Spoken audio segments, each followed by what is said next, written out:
Hey, good evening, everyone, and welcome to another edition of Fandom News Now. This is a Fandom Empire exclusive, and I'm your host, Zach Arnold. Very excited to be talking about all the things we've got on tap tonight. Thank you so much for spending the next half hour or so with us. It's a chock-full show tonight, so I brought in our producer, Sean, to help me talk about it, especially since we've got a really, really big piece of somewhat breaking news to talk about right off of the top. This is something that I discovered while I was working on the show notes for the rest of the program, and this just showed up in the place where I find a lot of my news, and I figured this is something definitely worth talking about here tonight. We also are going to be talking about the Snyder Cut. We're going to be talking about the MCU and even King of the Hill. So it's going to be a really fun episode. But Sean, this is probably one of the biggest pieces of news we've had in the last week or so. Definitely the biggest piece of news that has been released for this particular fandom. It's one that you and I are very familiar with. We've hosted multiple programs discussing this franchise. Game of Thrones is hitting the ground running with more than just House of the Dragon, more than Dunk and Egg, and even this rumored untitled animated series. As of 3 hours ago, Deadline has reported that HBO is working on 3 additional programs that are all going to be set in the Game of Thrones universe at different points in time. Let me read off the names for you really, really quick. We're going to have The Nine Voyages, which follows the Great Voyages at Sea, made by Carlos Valerian. We're going to have Flea Bottom, which is set in the poorest slum districts of King's Landing, and a series that is believed to be titled 10,000 Ships, following Princess Nymeria after her defeat by the Valerian Freehold. Dude, these are all legends that we have heard about, that we have seen in little behind-the-scenes cuts and just discussions, and if you've read the books, these names get dropped in the books, but now they're being put on the screen. What do you make of this now possibly 6 different Game of Thrones programs all getting ready to get into production? Well, I counted wrong as you were doing your intro there. I started going over it in my head. It's actually 7. There's Really? 7. So you have the Dunk and Egg show, you have the House of the Dragon show, you have the animated show, you have them going back on their not going to do Robert's Rebellion to, no, apparently Robert's Rebellion is in development, and now you have these 3. So that doesn't mean we're going to, first of all, in development, a lot of people are going to be like, oh my God, 7 Game of Thrones shows, yes! Yes, my life is set! Look, we might get 2. 3 if we're really lucky. You have no chance of all these going to show, at least not soon. Maybe they'll come out over the span of 20, 25 years. And I know that's a long time.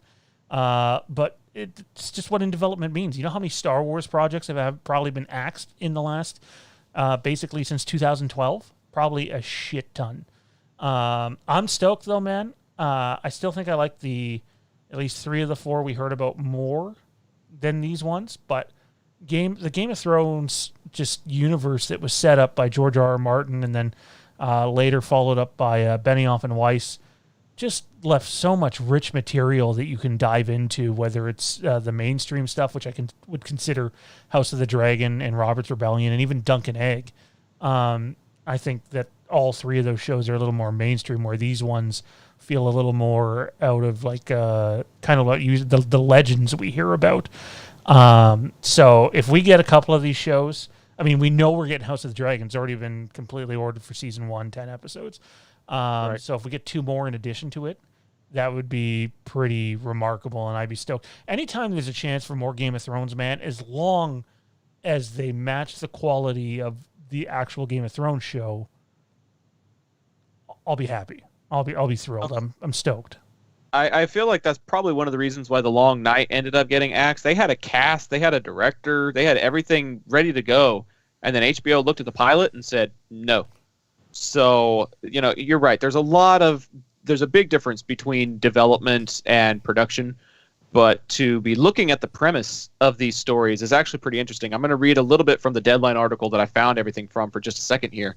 The Nine Voyages refers to the Great Voyages at Sea made by Carlos Valerian aboard the Sea Snake, and he has journeyed to places including Pentos, Dragonstone, around the bottom of Westeros, as well as to Lys, Tyrosh, and Myr.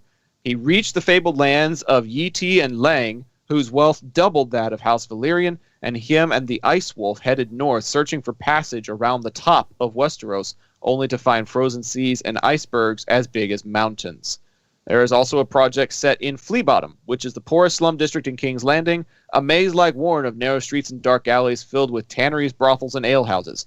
It is featured in the first 4 seasons of Game of Thrones, including when Arya Stark takes refuge there after fleeing the Red Keep. Characters from Flea Bottom include Sir Davos Seaworth, played by Liam Cunningham, Gendry, the bastard son of Robert Baratheon, and Armeka, played by Sahira Knight, and Carl Tanner, a brother of the Night's Watch, played by Bern Gorman. Lastly, there was a show based around the 10,000 ships, and this is one that I am particularly interested in. It's a reference to the journey made by the warrior queen, Princess Nymeria, and the surviving members of Rhoynar, who traveled from Essos to Dorne following their defeat by the Valyrian Freehold in the Second Spice War. This migration took place around 1,000 years before the events depicted in A Song of Ice and Fire. Arya Stark, played by Maisie Williams, named her direwolf Nymeria based on the legend of this princess. I love the idea of seeing somebody suffering a defeat and learning how to recuperate from it. I love sea voyages and those types of adventures, and I think you've got a great potential there with both 10,000 ships and 9 voyages, both of them being set on the seas. I think one of those should get picked up just so you have something that's a little different from the land battles and sequences that we got from Game of Thrones. I see a lot of potential from all of these, and if something gets picked up, like you said, just having a little something extra will be really interesting. I would love the idea, like if you think back to the Battle of Blackwater, and how awesome those visuals were. Obviously, it's not going to be the same as that, but like both of those shows, to me, reek of shows that could see a lot of battles on the sea. Not a cheap thing to do. The budget goes way up for that. Oh, yeah. But I'd be on board if done right, man. I think it could tell a very unique and interesting story. As do I. Speaking of unique and interesting stories, it's official. The Snyder Cut is now officially out. As of midnight PST on this day of March the 18th, it has launched on HBO Max and all the affiliated properties internationally. The 4-hour production has hit and is currently polling at 74% on Rotten Tomatoes out of 84 professional reviews. And what I'm curious for you guys in the chat is, have you seen it yet? It's been out for almost 20 hours now, and you could have spent 4 of those watching it by now. I had to work, and then when I came home, I took a nap right before doing Phantom Empire. So I'm really curious to hear people's initial impressions. Please try and avoid giving out any spoilers in the chat, but if you have any initial impressions, if you have any thoughts, if you have anything that you want to share about your viewing of the Snyder Cut, please feel free to send it to us in the live chat. Please be sure to post your thoughts in the Fandom Empire Den or the Facebook page. Go find us at those affiliated properties and give us your thoughts on the Snyder Cut. What's really interesting is that Zack Snyder actually revealed something during some of the interviews after the fact, discussing some of the stuff that went on behind the scenes, including a very, very near showing of Jon Stewart's Green Lantern. In an interview, I believe it was with Collider, he actually said, we shot a version of this particular scene. We don't know exactly what scene that was, but we shot a version of this scene with Green Lantern. But the studio really fought me and said, we really don't want you to do Green Lantern. Sean, my question to you is, do you feel that that is because of the reception that we got from Ryan Reynolds' Green Lantern, or do you feel like they've got something in the works that they don't want the Snyder Cut to conflict with? Not to stir the pot here, man, but I just think they don't like Zack Snyder. There are rumors out there that the guy who greenlit, I don't have the names, but it comes from a place like John Campia, who is very reliable with this shit. There's rumors that the guy that greenlit Snyder to be able to do the Snyder Cut and gave him in excess of another $75-80 million to do it. The got canned, and the primary reason he got canned, well, it's not that he got canned, or it's not rumored he got canned. He did get canned, but the rumor is that was the primary reason. And Zack Snyder has already come out and said, yeah, they don't have any interest with doing anything with me going forward. So like anybody who's like expecting things can change, money can change, business minds for sure. But I think the Snyder Cut's kind of it, man. Whether it means Green Lantern has other things in plan, I just think it got to a point where there was drama even with this, and that's just sort of the way Hollywood is now. It's almost unavoidable at this point. Yep. I'm not a big Green Lantern fan, comics or animated movies or even Ryan Reynolds movies.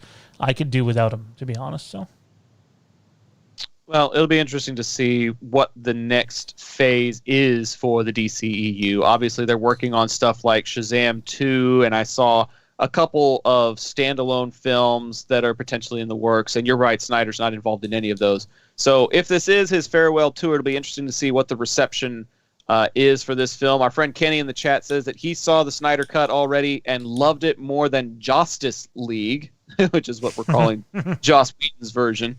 Said he gives it an 8.5 out of 10, and that he loved all of the Superman stuff in the film, finally getting to see Superman in truth, the Superman that is confident, hopeful, and full of joy for Henry Cavill's Superman / Clark Kent. That'll be interesting to contrast with the way that his character kind of carried himself in Batman versus Superman. So that will definitely be an interesting component to keep an eye on. One of the other films that is also in the works at DC, continuing with the DC trend, they're working on that Flashpoint movie with Ezra Miller, and reports have come in that Barry Allen's dad is going to have to be recast in this Flash movie because Billy Crudup, who was originally slated to return to the production, has now encountered scheduling conflicts, and they will have to find a new actor for Andy Muschietti's film, which is currently set to come out November of next year. Sean, the relationship between Barry Allen and his dad is a pretty crucial component of the Flash series.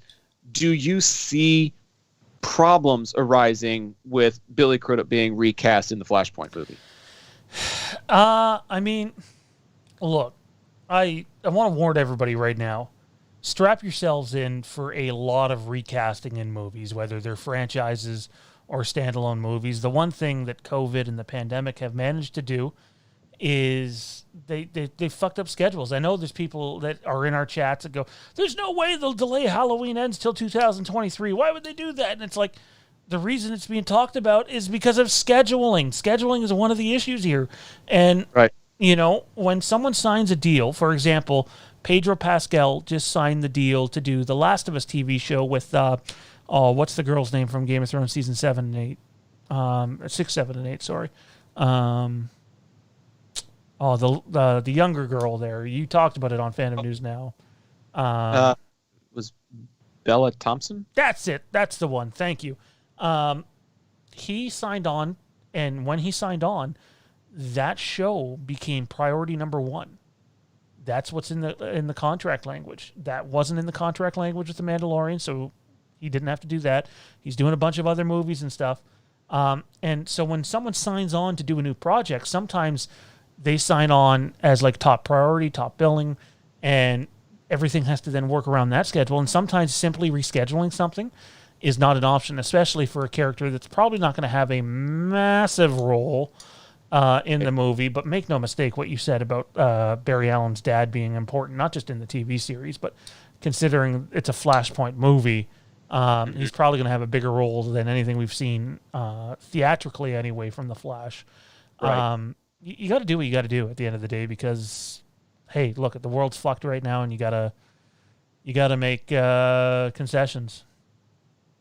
Well, I think it should be encouraging that it at least is moving forward and is slated to come out next year. Because regardless of what the overall reception is to the Snyder Cut and whatever the reception is to Suicide Squad, Justice League is out. We're still awaiting the reception of that. But whatever happens with those two pieces of DC, you're going to have to continue that momentum one way or another into next year. And right now, The Flash is still slated to do that in November of 2022. Moving along to the Marvel universe, flipping from one to the other, we've got the MCU stuff going on, and we've gotten reports and confirmation that Martin Freeman is going to be involved in Black Panther 2 in some capacity. He had an interview with Collider a couple of days ago where he said, I'm going to be speaking to Ryan Coogler soon about what shape that's going to look like. Freeman previously played Agent Ross in the original Black Panther film, as well as Captain America Civil War. So it'll be interesting to see just how big of a role he takes on. Sean, I don't know about you, but with the unfortunate absence of Chadwick Boseman, I feel like there's going to be a lot of supporting cast members that are going to have to take it up a notch in order to help try and fill the void that he's going to obviously be leaving behind. I mean, it's one of those cases where it can change almost immediately. Right. Martin Freeman, I mean, the thing that I know him from most, sorry, I'm trying to bounce around here on my PC. There we go. The thing I know Martin Freeman from the most is Fargo. I know people love him from The Hobbit series. The Hobbit series, and then obviously his work he was in Civil War, and he was in Black Panther. Know him as Dr. Watson in Sherlock before that. Yes, yeah. I haven't seen any of it, but yeah, I think whenever you can have a talent like Martin Freeman to be in your movie or TV series, you do it. I missed your word there. Did you say he's leaving? Well, he's returning. Return. Okay, I thought you said he was returning, but something came up. Freeman is returning, and my thought is supporting characters like him will have to step up in order to fill the void that Chadwick Boseman is leaving behind. For sure. And I mean, I'm torn here. I'm going to say something that's probably going to get me a bunch of grief. People are going to give me shit for it. They should have recast, pardon me. I get it that you think you're honoring the performer, but I think that performer would probably feel more honored if you had brought someone in to continue his work. And basically, I'm guessing what's going to happen, pure guess, is they're going to kill the character off screen. Or he has to go somewhere, or he just vanishes, or something like that. And to me, that's not honoring the performer. I thought it was brave what Abrams and company did with Carrie Fisher in Rise of Skywalker, but it was also painfully noticeable that like she wasn't actually there, and she was just so terribly positioned at times. They did the best with what they had to work with. But I think the story needs to always come first. No matter who dies, it's unfortunate. It's terrible. I could go 2 weeks from now. Zach could go 57 years from now. It sucks, but that's part of life. Death is certain. And I feel horrible for what he went through, especially considering he went through it privately and chose not to, put it out there publicly. But when it comes to this film, I'm just honestly, dude, I'm really worried that it's now just going to go on like this sort of half-assed, put-together adventure that was never intended, and you could have recast someone and still managed to honor the performer. We'll have to wait and see exactly how it plays out, but it's encouraging that they're trying to bring back as many people from the previous movie as they can, and I feel like that is largely in part to his absence. So we'll see exactly how they put it all together. I know we're on a timetable here, dude, but have you ever seen Fargo, the TV show? I just haven't gotten around to it, I'm afraid. I didn't really care for the second season, but knowing the type of movies and TV shows you like, I think you'd love Fargo, man, with Martin Freeman and Billy Bob Thornton. I think it's right down your alley. Well, if I get done with school sooner than I anticipate, then who knows? Maybe I'll get around to it sometime next year. Right? Oh, man. School's coming first, man. Graduate school only has about 6-7 months left in it, and then I'm done. So just wait till you graduate and you have like your big-time career job, and then you're still trying to balance your extracurriculars, and then you have a fiance or a wife and 5 little Zachs running around. Good luck, man! Good luck! God, I hope it's not 5. I can't afford 5. Speaking of afford, Matt Whitfield sent in a super chat to us saying that the Batman will be what dictates how DC does in the future. Totally agreed there. Very, very excited to see what Reeves and company are able to do there. And I'm curious more than anything about, the function of a standalone, especially considering how saturated the market is with Batman. But this seems to be something that is completely different, and I'm curious to see how that shapes out. Meanwhile, over at the Falcon and Winter Soldier, going back to Marvel for a little bit here, we all know that it's releasing at midnight Pacific time over on Disney+. First episode going to be ending up over there. And what's really interesting is comparing and contrasting Marvel to DC is never a great idea, but Justice League is polling at 74% on Rotten Tomatoes. Sean, without looking at the notes, any guesses how Falcon and Winter Soldier is polling on Rotten Tomatoes right now? Do we know how many people have even gotten to us? Like, how many early screenings did they do? Do we have a number? Or? There's been several dozen, and on Rotten Tomatoes, there's 58 reviews that are giving an aggregated poll for this number. Well, if you look at what Kieran said about MCU hitting a bunch, I'm going to guess it's somewhere in the 90s. I don't know where, but I would assume it's in the 90s, and then it'll probably go down a bit as we get a few days into it. Fluctuations are bound to happen for sure, and the fan reviews are probably going to be different than the professional reviews, obviously, so those numbers are going to balance themselves out. But as of right now, right before the debut, it is currently polling at 97% out of those 58 reviews. That's stellar. Whatever happens in this first episode seems to be very, very well liked by the professional reviewers company. So that'll definitely be interesting to see if it is worth that high praise. Man, but yeah, 97% out of 58 reviews. That's pretty big. It's making waking up at 3 o'clock in the morning a little less painful. You're still going through with that, huh? I'm gonna try. I'm gonna try. I will definitely be asleep. I'm sorry, but I've got a long day at work tomorrow. And so do I. I'll basically have to wake up at 3, watch it, do the stream, leave my house, and go right to work. But I got a split shift, right? So I get to come home for 4 hours in between. No, that's a big, tall glass of hell no from me, sir. I'm sorry. But we'll definitely be getting around to doing some reviews here on Fandom Empire, particularly that stream that you mentioned, and I'm sure that won't be the end of the conversation either. So definitely stay tuned on the channel for more talk about the Falcon and Winter Soldier. The YouTube game works as simple. As soon as something airs, it's best to have a live stream almost immediately following. People that don't follow your channel, especially at that time in the morning, the people that are up on the other coast, your channel will be popping up for a bunch of people that have never even heard of you before. So the hope is to capitalize and doing this for the channel to try to get our name out there more. If I'm watching it and it ends and there's only like 14 people waiting, guess what? It ain't happening. We'll come back and talk about it next week. So, well, if you're going to be up that late, you know where to find us. Well, find Sean. You won't find me. Fuck that. We'll have a cam on Zach as he sleeps. It's the sleep cam. They've done that before, and not for me, but I've seen it happen to other people, and it's not pretty, especially for Thrashers.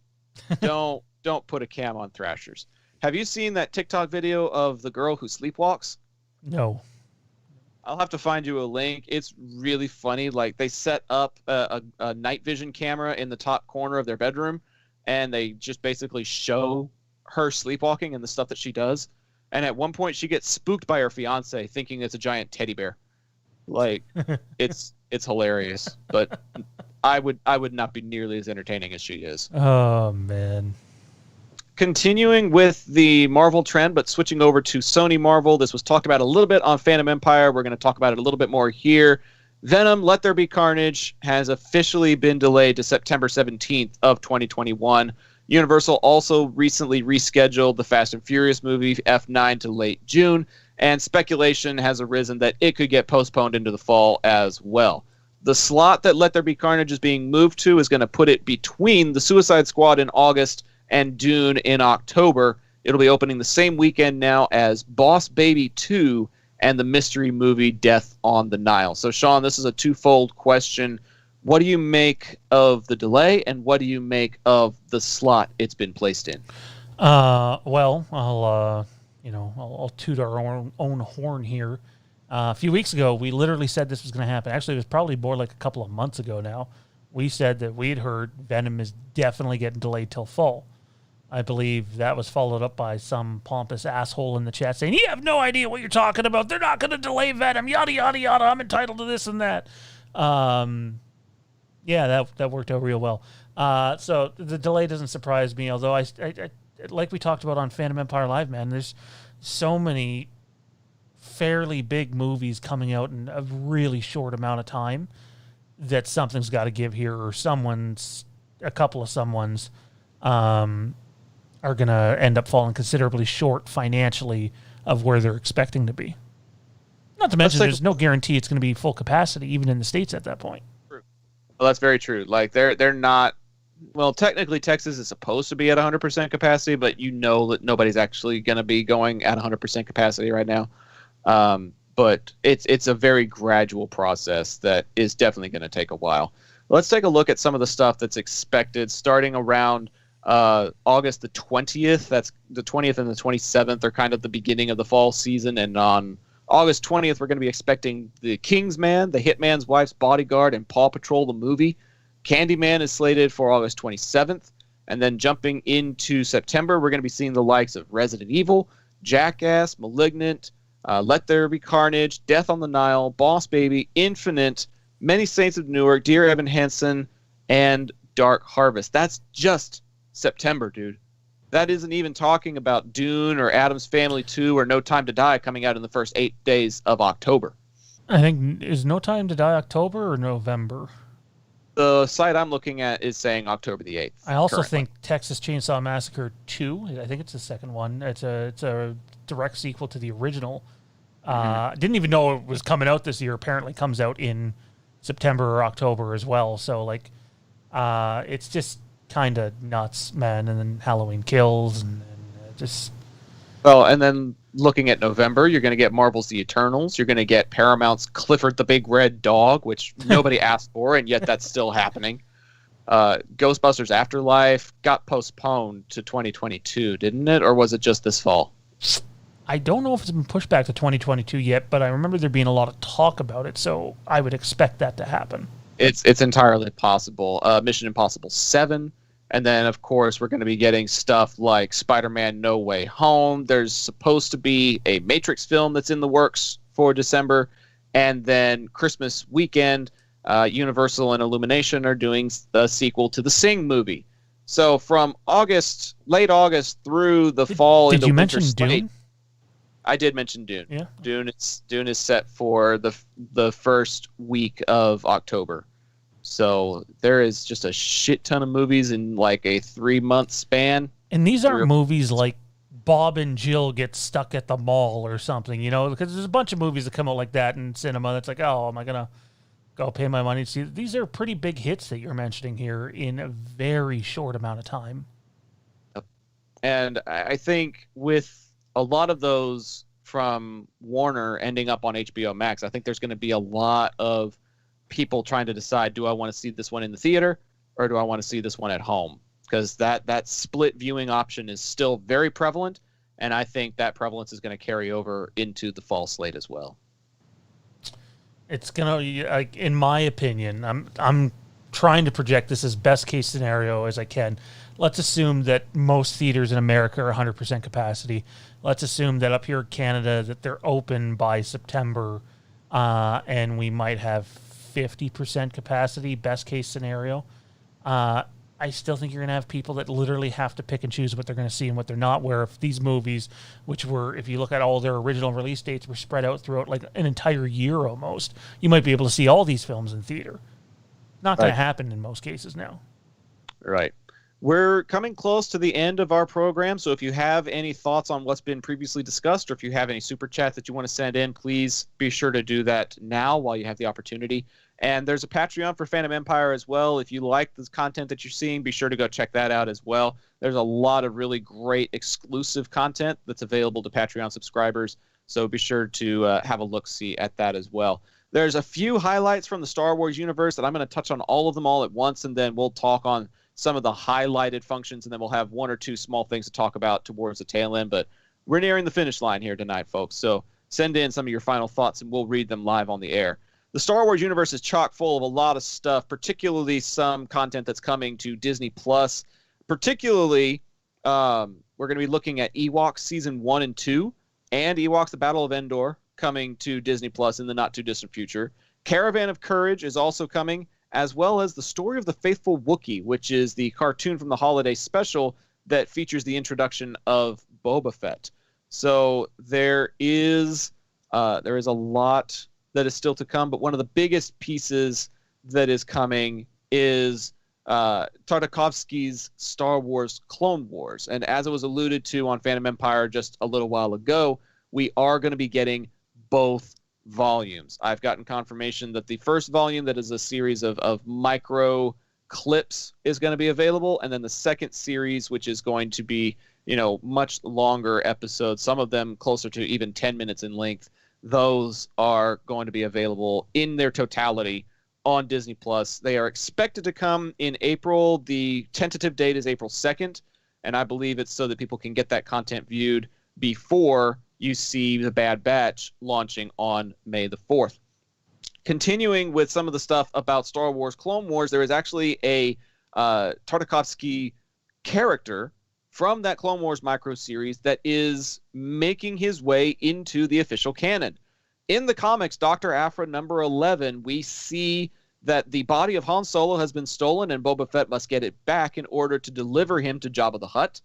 But Dr. Aphra number 11 features one of the bounty hunters that Boba Fett must defeat, and it is Dirge, a separatist ally from the Clone Wars micro series.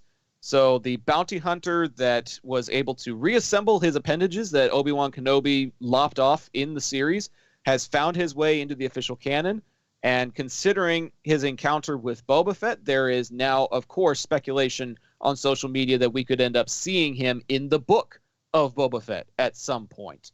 So a character from the Clone Wars micro series now in the canon in the Dr. Aphra comics, and possibly making his way to the big screen if he is well received there. Final piece of Star Wars news is that Todd Chernowski has been brought on as a production designer for the Kenobi series. He previously has credits in the Star Wars universe working on The Last Jedi, as well as another piece of the Star universe holding a similar title working with Star Trek Picard. The Kenobi series is set to start recording sometime later this spring. Sage, I know we're a little crunched for time, but out of the new releases to Disney+, Dirge's appearance in the canon, and Chernowski making his way as a production designer on Kenobi, which one of these intrigues you the most? I mean, there's a lot to pick from there. Anything Kenobi news related is awesome, and there's more coming out about that. Obviously, they're gearing up to start filming. That comes out next year. The Dirge being canon, I did not know about. Same way I didn't know that Kyle Katarn's canon now. So a bunch of this shit's slipping past me just because of the ways that they're doing it. But it's definitely the own Clone Wars series, man. I remember the wait between Attack of the Clones and Revenge of the Sith felt like forever. I was a teenager. I ended up getting a girlfriend at some point during there, and time went a lot quicker. But prior to that, it felt like it took forever. And I remember one year we got the really, really micro shorts, and the following year we got the longer episodes. I just remember loving them. I remember the battle between the Jedi and Grievous, and I'm looking forward to revisiting them again. I'm pretty sure my oldest hasn't seen them yet, so I'm looking forward to showing that to him. A reminder that we are coming close to the Q&A segment here on the show. I was going to put it in the chat, but my chat function is kind of acting funky. So if you have questions for either one of us that you want to send in before the conclusion of the program, be sure to go ahead and do that now. Final thoughts, final questions, super chats, all of that do now as we approach some of the final stages of this program. One final piece of information that is kind of out there in left field, but still I found rather interesting, is that there is a King of the Hill revival being discussed. Being from Texas, I love some of the components of that show when it was on, and I love the longevity of it, over 250 episodes, and now there is talks that the showrunners, Greg Daniels and Mike Judge, are in, quote, hot negotiations, unquote, to bring back the show. According to Tech Radar, the show is going to be set 15 years following the original series. So I know that this is kind of something really, really out there, but from my understanding and from my experience, cartoon shows are having the most success during the pandemic. Look at my example has always been Camp Cretaceous. Season 3 is coming out less than a year after Season 1 debuted, and they just keep pumping out good content. But animated content seems to be the way to reach people in a quick and timely and efficient fashion during this pandemic. And to bring back a classic like King of the Hill just seems like a home run to me. Sean, what do you think? I was never a big King of the Hill guy. Really didn't like the family that it followed at all. But I loved a bunch of the side characters that were in the show. The guys that Hank drinks with. But the kids I found, specifically Bobby, very annoying. But there are parts of the show that I found to be very high quality. And Mike Judge did that, right? Same guy did Beavis and Butthead? I think he did. Yes, Mike Judge is one of the showrunners alongside Greg Daniels. Gotcha. Yeah. So that show ran from 1997 to 2010, 13 seasons in length and 258 episodes. And now they're looking at possibly bringing it a little bit further. Going to the chat now, as this is our final little topic of the evening. Got a couple of minutes for Q&A. I do see Solid Saturn asking predictions on when the Kills poster will come out. Sean, I'm going to defer to you because that is not anything that I have really heard that much of. Well, when we got a sneak peek at what the poster at least was supposed to be last year, and when you consider where we are this year and what's going on with marketing, which is not a whole lot, there's still a couple of pictures I don't understand why they haven't leaked yet. I don't have a solid prediction. I'd love to sit here and say that one of the sources that we rely on for information knows when the Kills poster's coming, but all is quiet, and sometimes that means there's something coming. But if I had to guess, I would be pretty stunned to see a Kills poster anytime in the month of March or April. I think you're basically looking at May for the poster and probably June for the trailer. Could happen earlier. You don't know. But normal marketing schemes do not apply for what's going on right now in the world. Yeah, there's definitely a new approach that has to be taken with this new world that we live in. So that type of thing is definitely a fascinating component as we try and figure out how to continue navigating as we work on reopening things. There's been a lot of talk about Dune in the chat. There's a new follower that's been keeping up with stuff on Fandom Empire. Username is simply I love Dune and more. And the speculation from this account says that there's actually going to be a Dune show in development on HBO Max. I haven't heard anything about that, but considering the other comments in the chat saying that only about a third of the content in the movie only a third of the book and the new movie covers around half of it. So there's still much more of the Dune world and the Dune universe to be on the lookout for. And if that does come to light, you can be sure that we'll be talking about it in more depth. That's definitely one that I've got on my radar for watching this fall when it comes out. I'm a big fan of kind of post-apocalyptia, dystopia type of programming. So this definitely seems like something right up my alley. So I'm looking forward to that. I hate to burst, and I know I Love Dune and More has been super active in the chats, and we appreciate that. I know you're fairly new to the channel. But the other thing you have to consider here is Denis Villeneuve is still really, really pissed off at the HBO Max deal, and anything that we get after this one might not include him. And I think that's a problem because Villeneuve is a absolute genius. It's definitely something to look out for. Our friend Kieran, who has been looking for the Leprechaun poster, he also sent in a question saying, which be better, Mission Impossible or Bond? Kieran, you're asking the wrong dude, man. That's like asking me which would be better, having your fingernails pulled off or having your toenails pulled off. I'm really not a big fan of either franchise. I tried to watch the Bond movies when we did the Fandom Fraternity on this network a couple of years ago and had a really, really tough time getting through them. And I literally have not watched one Mission Impossible movie in my life. Tom Cruise does not appeal to me. The premise does not appeal to me. For whatever reason, I would much rather watch something like Kingsman as a spy flick than anything that either Bond or Mission Impossible would have to offer. But I don't mean to be a downer to conclude the program, so I'll also toss the question over to you, Sean, because you probably have better insights than I would. Out of those two, which would you say you enjoyed the most? Bond, definitely Bond. I figured. I'm a pretty big Bond guy. That said, the Mission Impossible movies, basically since Mission Impossible 4 and on, have been so good. Like seeing Henry Cavill play a villain in the last one, he was so fucking good.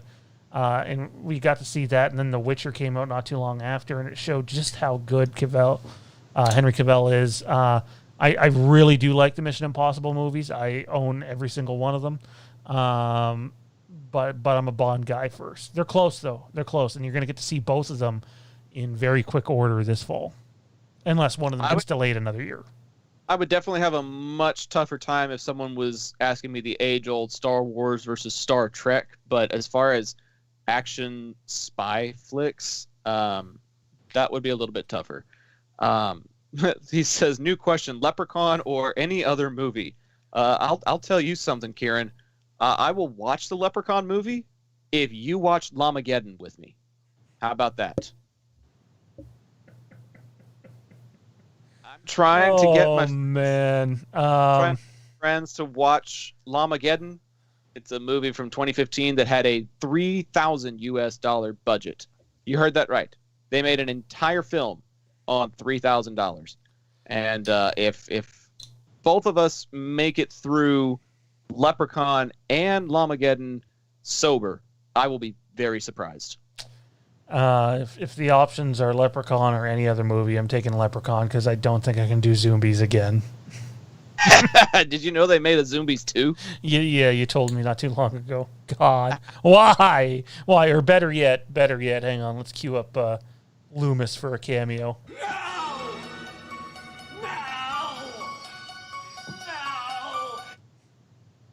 Well, that's a fun way to round things out for us this evening. Thanks, everybody, for joining us on this edition of Fandom News Now. A reminder to follow Fandom Empire here on YouTube. Hit like and subscribe if you like this content. Follow us on Facebook, Twitter, Instagram, and so much more. We've got shows across all different platforms, including a Rick and Morty show that's every Tuesday. We've also got the primary Fandom Empire show that is now twice a week. We got Fandom News Now once a week. We've got a Supernatural program in the works, and with all of this Game of Thrones stuff that's being thrown around, you can expect a Game of Thrones production to be in the works as well. You can follow me personally at Zach the Voice, which is the username you've seen here all evening at the bottom of the screen. You can find me on Facebook and Twitter at that username. You can find me at Zach.thevoice on Instagram. And you can probably find me in the Phantom Empire Den every now and then as well, too. So join that group if you're interested in keeping up with what's going on with Phantom Empire throughout the week. Sean, thank you for joining me tonight. Thank you for producing, and hope you have a great rest of your week, man. Thanks for having me, dude. Well, guys, that's it for us tonight. That's Fandom News to us. Good night.